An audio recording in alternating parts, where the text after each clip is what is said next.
Mike's Daily Podcast. Welcome to Cafe Anyway here in Podcastro Valleymont, the last place on earth. I'm Mike Matthews, this is the show where my eyes aren't even open yet. Because it's 5:34 in the dang morning. And I guess I slept last night. I got woken up by stupid things. Like a little flashlight. All of a sudden just turned on in the middle of the night. Mike's Daily Podcast. And woke me up. And then, there was a cell phone in my bed. Mike's Daily Podcast. And that woke me up. But that's not either here nor there or anywhere or up there or down there. Oh my gosh. I had a great weekend. And my name's not Tosh.0, whatever that guy's name was, who had a popular show on Comedy Central. And I don't know if he still goes on there and does his thing. He's supposed to be funny. Mike's Daily Podcast. I just can't do the Comedy Central thing anymore. I don't do it, and I don't do commercials, so... Mike's except the Barry Manilow Daily one that was last time. Podcast. You're welcome. Yeah! But I did do Carmel, Monterey, this past weekend, and it was so much fun. And I went with my lovely lady friend. And what I discovered is that I guess it's a nice drive, but once you've done it, you kind of don't need to. I feel as if I'm okay now that I don't have to do that drive for, I guess, September, October, I might do that drive again. But I'm good till that. Look who walked in. Hello, Matthews. It's Chely Shoehart, the shop supervisor. What's wrong with your eyes? I can't open them. It's like I think it's my hat. Hold on, let me take my hat off. This hat, it's got these weird fuzzy things that keep falling off of it. These skull caps fall apart after a while. And little things get in my eye. Look who else walked in. Oh, Mike, this is Floyd the Floorman! And this is John Deere, the engineer. I see you have Floyd in the podcast picture today. Mm-hmm. Yes! Floyd, you're in it. I can't wait to be in the picture. No more! Huh? I don't know why there was a no more yelled at you. Because he's saying no more tears, Mike. Because I'm Floyd the Floorman.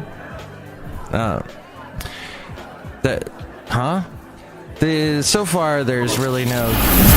And here's today's podcast picture. It's a Floyd. Thanks! Alright, so yeah, Floyd is in the picture. My eyes aren't open. And I think I is blind. Is you blind? And the last show was called Blinds. Because I'm not a big fan of blinds, as I mentioned on the show. I don't like those plastic things covering up my window. I'd rather see the outside. I actually heard a guy, when I was purchasing my house several years ago, and it was an older house, built in the 50s, and a guy came into the house, I think he was working on the plumbing, and he walked into one of the rooms, and the room has a pretty nice view of the backyard. And he goes, man, I would wall up these windows. And then you got a bunch of shelf space. I was, what? Is that the thinking? You've got to be kidding me. Is that the thinking here in California? That you've got so many nice views that you just don't... Now I can understand a window that was looking right into your neighbor's house. Let's say your house is right next to another house, which happens a lot here in the Bay Area. Houses are built right next to each other. And let's say you look out the window and bam, there's your next door neighbor bending over, trying to pick something up, butt crack land. And who needs that? No one. To see that. It's huge. Huge is what that is. And huge. So, but I guess I like Windows. The point is that although the Windows 10 gets a little annoying, doesn't it? Hey, are you all up in the Microsoft Edge yet? The Edge? It's all about Edge now. It's been that way for a couple of years, but no longer the Internet Explorer. People just left Internet Explorer in droves. And it's all about Chrome now, it appears. Some people do the Firefox. No one does the Safari. Well, I guess you have to if you own a Apple product. Now I'm just throwing out all kinds of technical who gives a crap stuff. But it was a wonderful trip. And the one weird thing that happened was we were in Monterey enjoying a wonderful dinner. And you can't enjoy any dinner in Monterey without paying a crazy amount. It's expensive in Monterey. But so we did that. And I haven't had dinner in Monterey. Whoops, I meant Carmel. Carmel is the really, really expensive spot. Monterey is kind of expensive. Then you got Carmel. It's outrageous.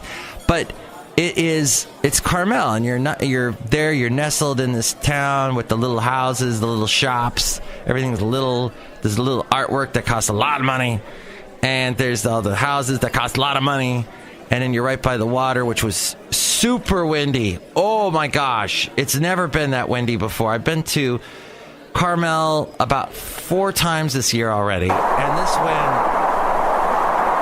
was so bad. It was pretty. The ocean looked beautiful. Basil the boxer had a great time. And he barked and ran around, and we still had a great time, my lovely lady friend and I, but man, was it windy. My point is, though, after we had dinner, the sun had gone down, and suddenly I realized, I don't know where I parked. This never happens to me. Back in the day at Disneyland, when you used to park in Minnie Mouse or Goofy, or you parked in Pluto. Did I say Goofy? The thing is, I would always remember where I parked. I could not find it, and it's pitch black. It is so dark in Carmel. So dark at night. There are no street lamps in the residential areas. None. And there was no moon, as far as I know. I think, there was a little sliver of one. It was a fingernail, as my lovely lady friend put it. So that got a little scary. I was getting where did I park? And then I thought, maybe one of these jerk residents of Carmel decided to have my car towed. So I was, oh no. But it was found, and happiness ensued. And we went back to Podcaster Valley. It takes about an hour and 48 minutes to get back if there's no traffic. But that was a big, big, long day, that Saturday. And it was fun. And I saw somebody that is moving to LA. And the thing is it's the end of an era. They're gone. They're going to be going down to LA. And it's interesting because it's like they're not coming back for a while. I don't know when they're going to be back. So that's interesting. And everybody was kind of treating it like, yeah, okay, we're going down to LA, huh? Whatever. Same thing as yesterday. Blah, blah, blah. And I'm like, in my head, you're going to LA. You're going to be gone. LA, California's a big friggin' state. You're 8 hours away now. You're gone. It's weird, and they just didn't seem to care. So, whatever. Oh, here is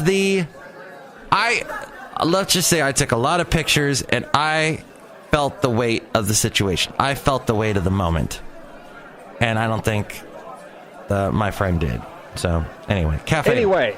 Anyway, that's all. Hey, they had a lot of other stuff on their mind, I understand, but here's an expression that I hate, and it's getting used way too much now. It is until it isn't. People say that. He is until he isn't. Or she is until she isn't. You know, just that whole thing. What's the something here? Podcasting is great until it isn't. I don't know. Something like that. They use that. The isn't just pops out of nowhere, and it's supposed to be this whole thing about how things are unpredictable. And people use it way too much. I also hate the expression, it is what it is. In fact, I had a song about that that I had on a podcast way back in the early days. And I don't know where it is. But yeah, it was on the website somewhere. I don't think it is anymore. It isn't and it isn't. It isn't one thing or the other. And here's the other thing. It is what it is just lazy. It's such a lazy saying. Of course it is what it is.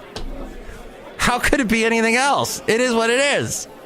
Dang it. I don't understand. People use that a lot. And what I hate, people love reality TV.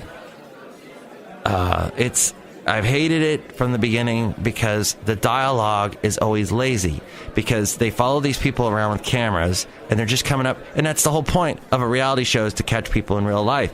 But they say the dumbest crap, and I get so sick. If I turn on TV, I want to be lifted up. I want to see something. But you just see nothing with these shows. It's just I don't really watch reality TV, but on the Travel Channel, I'll watch that show where they go to different restaurants, and then they get people's reactions to the amazing food. Like, they show the cook making this amazing dish, and then they bring it out, and the people are eating it going, oh yeah, it's a perfect combination of the sweet and the savory. What? Sweet and savory. You use two words. Use the word savory. You probably never... one of the camera guys told you to say that word to make it look more interesting on the Travel Channel. People say the dumb... Oh, this is really good. I've been coming to this restaurant for 50 years. They throw that out. I watch too much Travel Channel, basically. But I won't for the next couple weeks, because I won't be at my weekend job. Because that's what I do at my weekend job, is watch Travel Channel. And I'm not. And I'm happy about that in so many ways. Having another weekend up. You know what I'm going to do this weekend? I'm going to a beer festival. That's right. Beer. Say it, Homer. Beer. Or that could have been another character. I don't know. Could have been Homer. But the thing is, I'm going to do that. And why? Why am I going to drink beer? Because they're having a beer festival there. And maybe I'll see you there. Who knows? But yeah, this whole immigration thing is crazy. And let's see, Trump's policy of separating families. We have the worst immigration laws in the entire world. Nobody has such bad, and actually in many cases such horrible and tough. You see about child separation, you see what's going on there. And then yesterday, because of the Flores consent decree and a Ninth Circuit court decision, ICE can only keep families detained together for a very short period of time. This is the big story. Attorney General Jeff Sessions said, it's the law, and that's what the law states. That the president and top administration officials say U.S. laws or court rulings are forcing them to separate families who are caught trying to cross the southern border. And these immigration families are being separated primarily because the Trump administration in April began to prosecute as many border crossing offenses as possible. This zero tolerance policy applies to all adults, regardless of whether they cross alone or with their children. So that is what is going on. Pulling this from the Washington Post. Trump said, that remark to reporters said, I hate the children being taken away. The Democrats have to change their law. That's their law. Oh, I see. And then, anywho, you had Melania Trump. We talked about that yesterday, weighing in on it. According to the Washington Post, they said, we've published 2 fact checks about family separations, but it turns out these Trumpian claims have a zombie quality and keep popping up in new ways. In the latest iteration, Homeland Security Secretary Christian Nielsen tweeted and then said at a White House briefing that the administration does not have a policy of separating families at the border.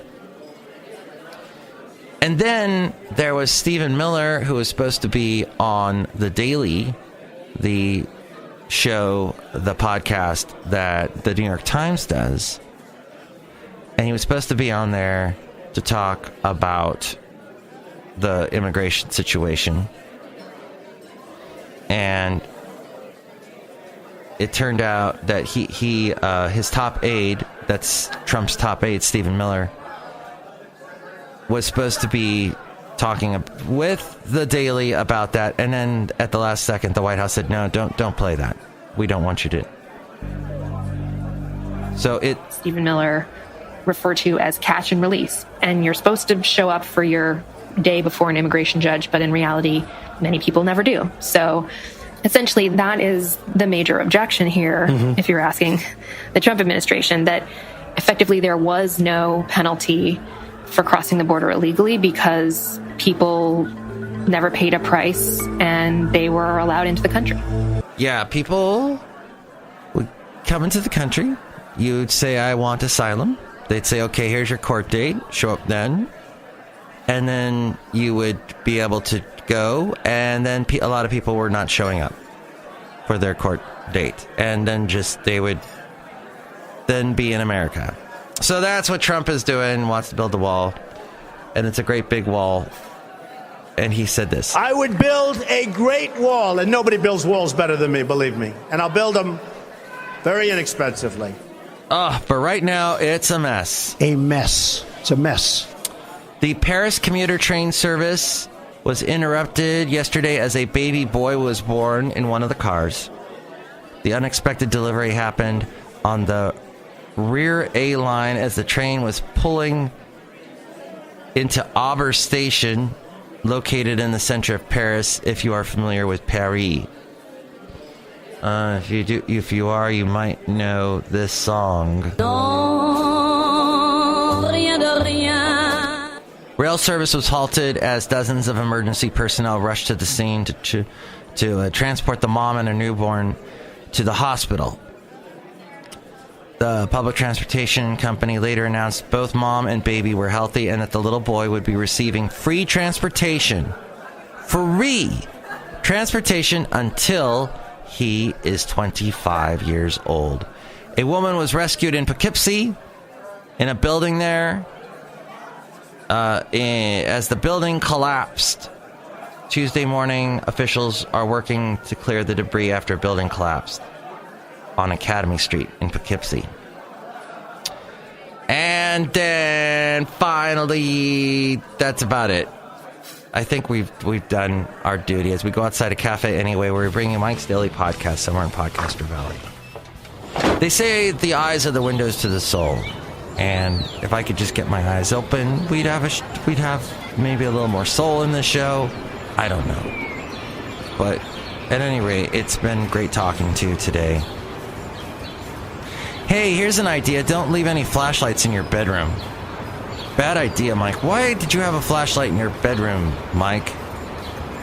They just randomly turn on in the middle of the night. That's weird. It's a little kooky, if you ask me, having a flashlight turn on its own. Well, kooky. Next show, it'll be the wonderful Benita, the Disgruntled Fiddle Player, and the Brewmaster. Hey, here's a fun thing to do today. Go and have lunch in your break room at your job and see how many people come over and go, hey, what are you eating? People cannot walk into a break room and not say that. They do that. It's like an involuntary response. They gotta they see what are you eating? Oh, what's that? That's disgusting. Or that looks good. Oh, you should have brought some for everybody. That's why a lot of people don't eat in the break room. They don't need that. No. But we do need you to come back for the next show. Please do.